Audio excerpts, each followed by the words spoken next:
एक खातून के साथ 4 लोग गैंग रेप करते हैं, फिर उसको छुपाने के लिए उस खातून को कत्ल करते हैं।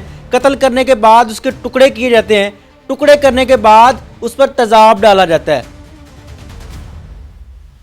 तेजाब डालने के बाद उस खातून के वही टुकड़े पराली में रखे जाते हैं और उसके बाद आग लगा दी जाती है। और वो आग इस कदर होती है कि उस खातून की हड्डियां मिलती हैं। ये सारा मामला करवाने वाला कोई गैर कोई दूसरा नहीं, उस खातून का शौहर होता है। वही शौहर जिसके साथ वो खातून पसंद की शादी करती है। 10 ਵਜੇ ਲੈ ਕੇ ਗਏ ਨੇ ਉੱਥੇ ਤੇ ਫਸਲਾਂ 'ਚ ਲੈ ਗਿਆ। ਉੱਥੇ ਭਾਈ ਰੱਖਾ ਉਹਨੇ ਉਹ 2-3 ਮੁੰਡੇ ਹੋਰ ਸਨ।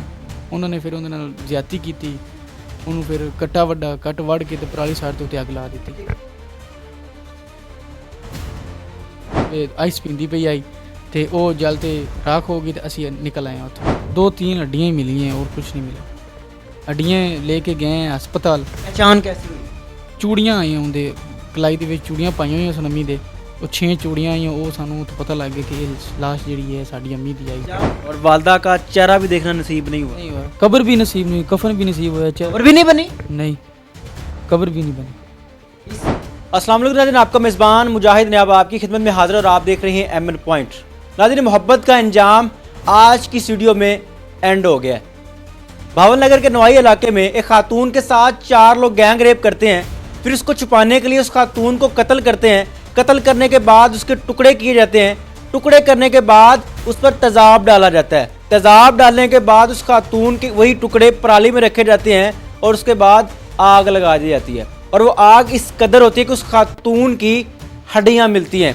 फोटेज आप अपनी स्क्रीन पर देख रहे हैं। और ये सारा मामला करवाने वाला कोई गैर कोई दूसरा नहीं, उस खातून का शौहर होता है। वही शौहर जिसके साथ वो खातून पसंद की शादी करती है। ये सारा मामला क्या है?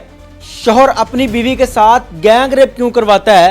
फिर इतना बड़ा जुल्म उसी खातून के साथ क्यों जिसके साथ पसंद की शादी की जाती है? और इस सारे केस के अंदर ये बच्ची चश्मादीद गवाह है। ये सारा मामला क्या है? क्यों कत्ल किया गया? गैंग रेप क्यों किया गया? रंजिश क्या थी? जानने की कोशिश करते हैं। अस्सलाम वालेकुम मेरे भाई, कैसे हैं? खैरियत से? शुक्र अल्लाह का। क्या नाम है आपका? अदनान। अदनान, क्या लगते हैं कनीज़ के? बेटा हूँ। कितनी उम्र थी वालदा की? 35 साल। पहली शादी थी, दूसरी शादी थी? दूसरी शादी से। इसके साथ शादी की अशरफ, उसकी भी दूसरी शादी थी? उसकी भी दूसरी शादी। इन दोनों की आपस में पसंद की शादी? पसंद की शादी। आपकी रजामंदी थी वालदा की शादी की कि वालदा ने दूसरी शादी कर ली? कोई बात? हाँ, रज़म थी, कोई बात नहीं। कितनी देर शादी चली? तकरीबन 2 साल। इस तरह तल्लुकात ठीक जा रहे सन, बिल्कुल ठीक सन। की नौबत आई कि एड्डा वड्डा जुल्म, गैंग रेप किया, कतल किया, टुकड़े किए, फिर इन्नी बेदर्दी नाल जलाया कि उहदियां इन्नियां हड्डियां मिलियां।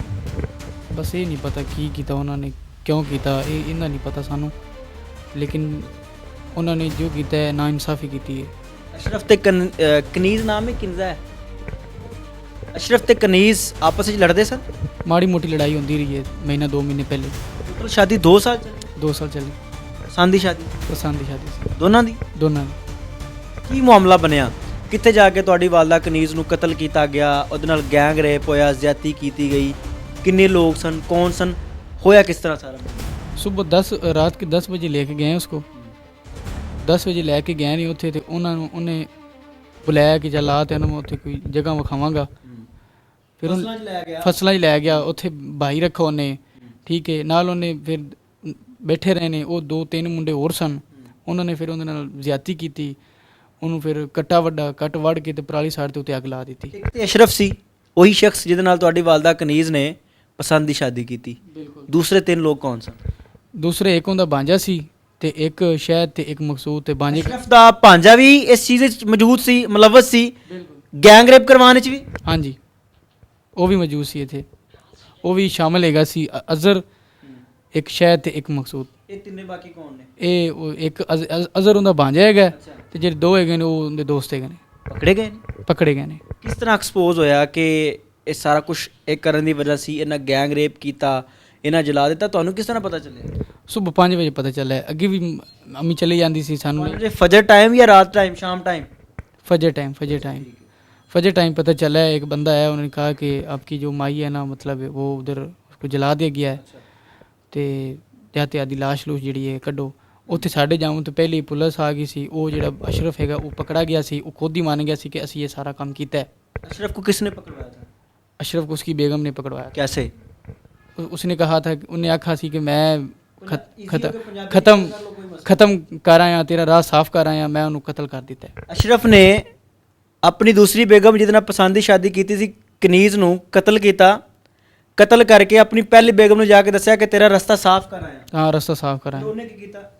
ਉਹਨੇ ਫਿਰ ਉਥੋਂ ਉਹਨੇ ਕੁੰਡਾ ਲਾ ਦਿੱਤਾ, ਉਹਨੂੰ ਢੱਕ ਦਿੱਤਾ ਤੇ ਫਿਰ ਪਹਿਲੀ ਬੇਗਮ ਨੇ ਉਹਨੂੰ ਆਪਣੇ ਕਮਰੇ 'ਚ ਬੰਦ ਕਰ ਦਿੱਤਾ। ਹਾਂ, ਉਹਨੂੰ ਢੱਕ ਦਿੱਤਾ। ਉਸ ਤੋਂ ਬਾਅਦ ਉਹ ਬੰਦੇ ਕੋ ਚਲੀ ਗਈ, ਉਹ ਨੰਬਰਦਾਰ ਕੋ ਉਹਨੇ ਫੋਨ ਕੀਤਾ ਥਾਣੇ ਵੀ, ਤੇ ਉਹ ਨੰਬਰਦਾਰ ਨੂੰ ਉਹ ਆ ਤੇ ਲੈ ਗਏ, ਫੜ ਲਿਆ ਉਹਨੂੰ ਨਾਲ। ਉਹਨੇ ਜਿਸ ਉੱਤੇ ਥਾਣੇ ਲੈ ਗਏ ਨੇ, ਉਹਨੇ ਨਾਲ ਸਾਥੀ ਬੁਲਾ ਲੈ ਕੇ ਕਾਵੀ ਸੀ।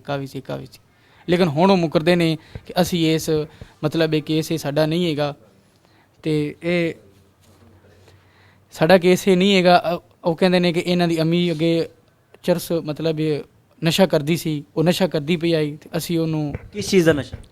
ਅਫੀਮ ਮਤਲਬ ਆਈਸ ਪੀਂਦੀ ਪਈ ਆਈ, ਤੇ ਉਹ ਜਲ ਤੇ ਰਾਖ ਹੋ ਗਈ, ਤੇ ਅਸੀਂ ਨਿਕਲ ਆਏ ਉੱਥੋਂ। ਸਾਰਾ ਕੁਝ ਕਰਨ ਤੋਂ ਬਾਅਦ ਉਹਨਾਂ ਇਹ ਕਿਹਾ ਕਿ ਉਹ ਖਾਤੂਨ ਆਈਸ ਪੀ ਰਹੀ ਸੀ, ਅੱਗ ਲੱਗ ਗਈ।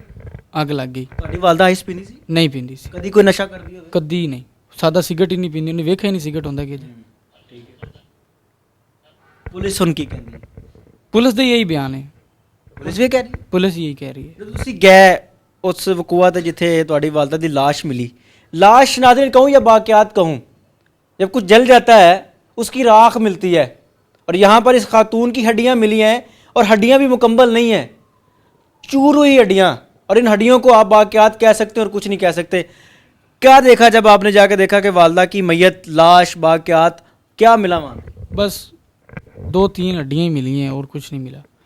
हड्डियाँ लेके गए हैं अस्पताल। पहचान कैसे हुई? ਚੂੜੀਆਂ ਆਈਆਂ ਉਹਦੇ ਕਲਾਈ ਦੇ ਵਿੱਚ, ਚੂੜੀਆਂ ਪਾਈਆਂ ਹੋਈਆਂ ਸਨ ਅੰਮੀ ਦੇ, ਉਹ 6 ਚੂੜੀਆਂ ਆਈਆਂ। ਉਹ ਸਾਨੂੰ ਉੱਥੋਂ ਪਤਾ ਲੱਗ ਗਿਆ ਕਿ ਇਹ ਲਾਸ਼ ਜਿਹੜੀ ਹੈ ਸਾਡੀ ਅੰਮੀ ਦੀ ਆਈ। जहाँ पर आपकी वालदा को जलाया गया, हड्डियों के साथ सिर्फ चूड़ियाँ मिली? चूड़ियाँ और जो यहाँ पर क्लिप लगाते हैं वो भी मिले गए, 2-3 वो मिले ने। ਫਿਰ ਉਸ ਤੋਂ ਬਾਅਦ ਉਹਨੂੰ ਅਸੀਂ ਹਸਪਤਾਲ ਲੈ ਗਏ ਪੋਸਟਮਾਰਟਮ ਵਾਸਤੇ। ਉਹਨਾਂ ਸਾਡੇ ਕੋਲ 3000 ਰੁਪਏ ਉਹਨਾਂ ਲੈ ਲਿਆ। ਤੇ ਉਸ ਤੋਂ ਬਾਅਦ ਫਿਰ ਉਹ ਜਿਹੜੇ ਥਾਣੇ ਵਾਲੇ ਹੈਗੇ ਸਨ, ਜਿਹਨੇ ਸਾਡੇ ਉਹ ਲਿਖਦਾਰੀ ਆ ਪੁਲਿਸ ਵਾਲਾ, ਉਹਨੇ ਆਖਿਆ, ਉਹਨੇ ਲਿਖਣ ਤੋਂ ਬਾਅਦ ਆਖਿਆ ਵੀ ਪੈਸੇ ਅਸੀਂ ਉਹਨੂੰ ਦਿੰਦੇ ਸਾਂ ਸਾਡੇ ਕੋਲ। ਅਸੀਂ ਆਖਿਆ ਵੀ ਸਾਡੇ ਕੋਲ ਤਾਂ ਕੁਛ ਹੈ ਕੋਣੀ, 500 ਰੁਪਏ ਹੈਗੇ ਜੇ ਲੈ ਲਓ। ਉਹਨੇ ਆਖਿਆ ਨਹੀਂ। ਫਿਰ ਪੁਲਿਸ ਵਾਲੇ ਨੇ, ਦੂਸਰੇ ਪੁਲਿਸ ਵਾਲੇ ਨੇ ਆਧੇ ਪੱਲੂ 5000 ਰੁਪਏ ਦਿੱਤਾ। ਪੁਲਿਸ ਵਾਲਾ ਚੰਗਾ ਤਾਂ ਲੱਭ ਗਿਆ ਨਾ ਤੁਹਾਨੂੰ। ਹੁਣ ਉਹੀ ਇਸ ਦੌਰ 'ਚ ਤੇ ਮੇਰੇ ਖਿਆਲ ਨਾਲ ਮੁਰਦੇ ਤੋਂ ਕਫਨ ਉਤਾਰ ਲੈਂਦੇ ਨੇ। ਹਾਂ, ਲੇਕਿਨ ਹੁਣ ਉਹੀ ਪੁਲਿਸ ਵਾਲਾ ਜਿਹੜਾ ਉਹੀ ਕਹਿ ਰਿਹਾ ਕਿ ਉਹ ਮਾਈ ਨਸ਼ਾ ਕਰਦੀ ਸੀ, ਆਈਸ ਪੀਂਦੀ ਸੀ, ਇਸ ਵਜ੍ਹਾ ਤੋਂ ਉਹ। ਇਸ ਟਾਈਮ ਤੁਹਾਡੇ ਜਿਹੜੇ ਮੁਲਜ਼ਮ ਨੇ ਚਾਰੋਂ ਗ੍ਰਿਫਤਾਰ ਨੇ? ਜੀ, ਚਾਰੋਂ ਗ੍ਰਿਫਤਾਰ ਨੇ। ਪੁਲਿਸ ਦਾ ਕੀ ਰਿਸਪੌਂਸ ਇਹਦੇ ਵਿੱਚ? ਪੁਲਿਸ ਨੇ ਕੀ ਕਾਰਕਰਦਗੀ ਕੀਤੀ? ਕੀ ਪੁਲਿਸ ਅੱਛਾ ਕੰਮ ਕਰ ਰਹੀ ਹੈ? ਪੁਲਿਸ ਜਿਹੜੀ ਸੀ ਉਹ ਪਹਿਲੇ ਦਿਨ ਸਾਡੇ ਮਤਲਬ ਸਹੀ ਸਾਥ ਦਿੰਦੀ ਰਹੀ ਹੈ, ਫਿਰ ਉਸ ਤੋਂ ਬਾਅਦ ਉਹ ਨਾਲ ਦੇ ਨਾਲ ਹੀ ਬਦਲਦੀ ਗਈ ਹੈ। ਹੁਣ ਪੁਲਿਸ ਬਦਲ ਗਈ? ਕੀ ਵਜ੍ਹਾ ਹੈ? ਪਤਾ ਨਹੀਂ, ਇਸ ਦਾ ਵਜ੍ਹਾ ਦਾ ਪਤਾ ਨਹੀਂ। ਸ਼ਾਇਦ ਉਹਨਾਂ ਪੈਸੇ ਦੇ ਦਿੱਤੇ ਹੋਣ, ਕੋਈ ਇਹੋ ਮਸਲਾ ਕਰ ਦਿੱਤਾ ਹੋਵੇ, ਇਹਦਾ ਸਾਨੂੰ ਨਹੀਂ ਪਤਾ। ਅਸ਼ਰਫ ਕੋਲ ਇੰਨਾ ਕੁ ਪੈਸਾ ਹੈ ਕਿ ਉਹ ਪੈਸਾ ਦੇ ਕੇ 302 ਦੀ ਇਨਵੈਸਟੀਗੇਸ਼ਨ ਚੇਂਜ ਕਰਵਾ ਸਕੇ?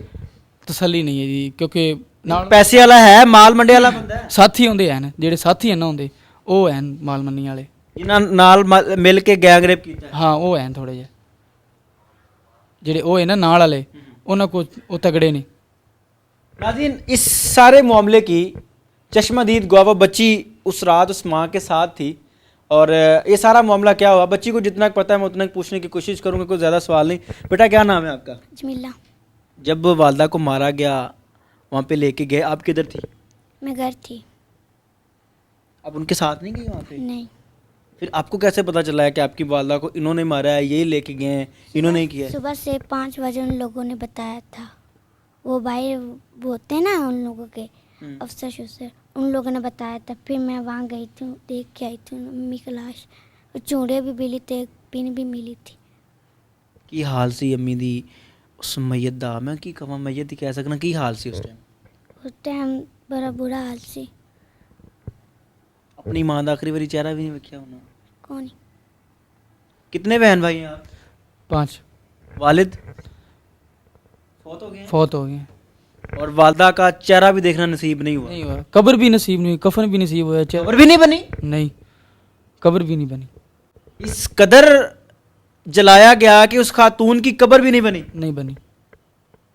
क्या चाहते हैं आज मीडिया पर आने का क्या मकसद है? इंसाफ चाहिए और कुछ नहीं चाहिए, बस इंसाफ चाहिए। जिस तरह जिन्होंने जिवें उन्होंने साडे नाल कीता है बिल्कुल उवें उन्होंने होया जाए। लगता है कि भावल नगर की पुलिस इंसाफ देगी? इंशाल्लाह कोशिश है, कर रहे हैं, अपनी तरफ से करेंगे, बाकी उम्मीद है हो जाएगा मसला हल। मामला गोल तो नहीं कर रहे? नहीं, गोल कर तो रहे हैं, गोल तो कर रहे हैं, इसीलिए तो कह रहे हैं अभी पैसे, मतलब उन्होंने अखत है। सीधे साधे लोग हैं, इनको कहानियां बनानी नहीं आती। बावल नगर पुलिस पहले मुलजिम पकड़ लेती है, उनके नारे लगते हैं जी बावल नगर पुलिस जिंदाबाद, बिना कुछ बताए बिना कुछ किए पुलिस ने बंदे पकड़ लिए।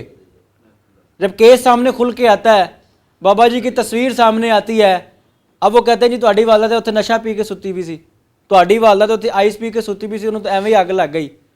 जब एक खातून किसी के साथ बैठकर नशा करती है, वहाँ पर आग लग जाती है, बाकी 4 लोग जिंदा कैसे बच जाते हैं?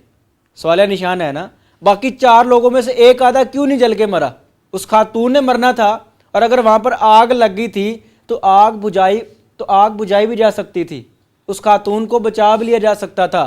इस कदर जल जाना कि उसकी हड्डियां बड़ी मुश्किल से मिली, इस कदर जल जाना कि उसकी पहचान सिर्फ उसके हाथों में पहनी हुई चूड़ियों से हुई। ये जुल्म है, ये कत्ल है, ये गैंग रेप है, और सामने नजर आ रहा है। अगर इसको बावल नगर पुलिस घुमाए तो फिर ज्यादती है इस फैमिली के साथ, इन बच्चों के साथ, इस मासूम बच्ची के साथ जिसकी माँ इसके साथ थी, और सुबह इसको खबर मिलती है कि आपकी तो वालदा वहाँ पर जल गई है। हमारे इस प्रोग्राम का मकसद इनकी आवाज़ बुलंद करना, आप तक इनकी आवाज़ पहुँचाना, खातून कनीज़ को इंसाफ दिलवाना है। अपनी कीमती राय का इज़हार ज़रूर कीजिएगा। देखते रहे एमएन पॉइंट। अल्लाह निगहबान।